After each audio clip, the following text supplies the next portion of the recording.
Hi there, it's Dr. Grant Pagdin. Today I wanted to give you an update as to the status of our clinical research project using stem cells either from your fat or from your bone marrow for osteoarthritis. Now, in this research project, we hope to enroll a total of 240 subjects, and to date, so far, I have enrolled 146. So we still have room for many more candidates. And the type of joints that we are injecting include the shoulder, elbow, wrist, hip, knee, and ankle.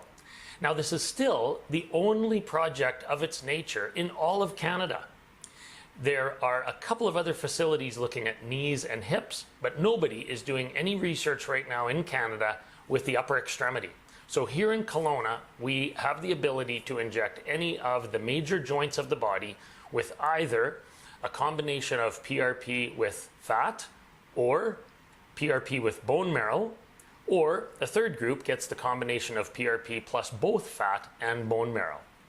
So what we're trying to study here is two things, really. We want to know that these combinations are safe, and we want to know how effective they are. Now, we had thought, starting this project, that the combination getting the PRP with both the fat and the bone marrow might do a little bit better than either of the other two groups alone.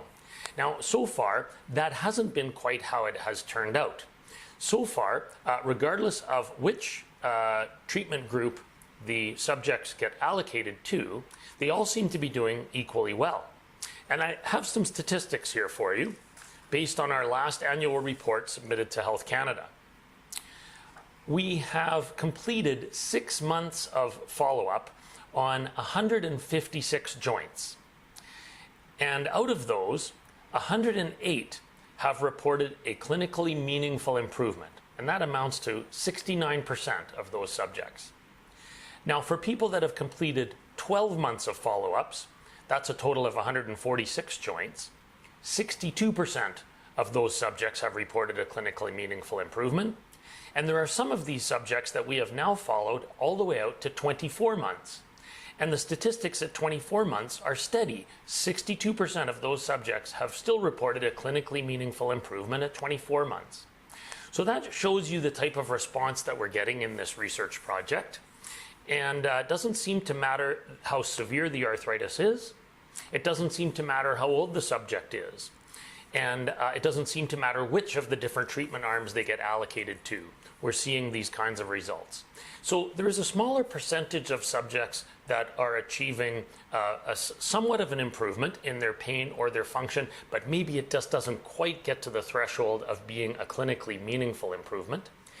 And finally, there are a small percentage of subjects that report that they had no improvement at all. So 40 of our patients to date have had to either have another procedure, like another kind of injection in their joint, or a joint replacement. I think we've had a total of 20 subjects out of our 146 that have gone on to have a joint replacement surgery during the research study. If you're interested in more information on our clinical research project, please get in contact with my office today, and we'll be happy to send you some further information. Remember, we are here to help you live longer better.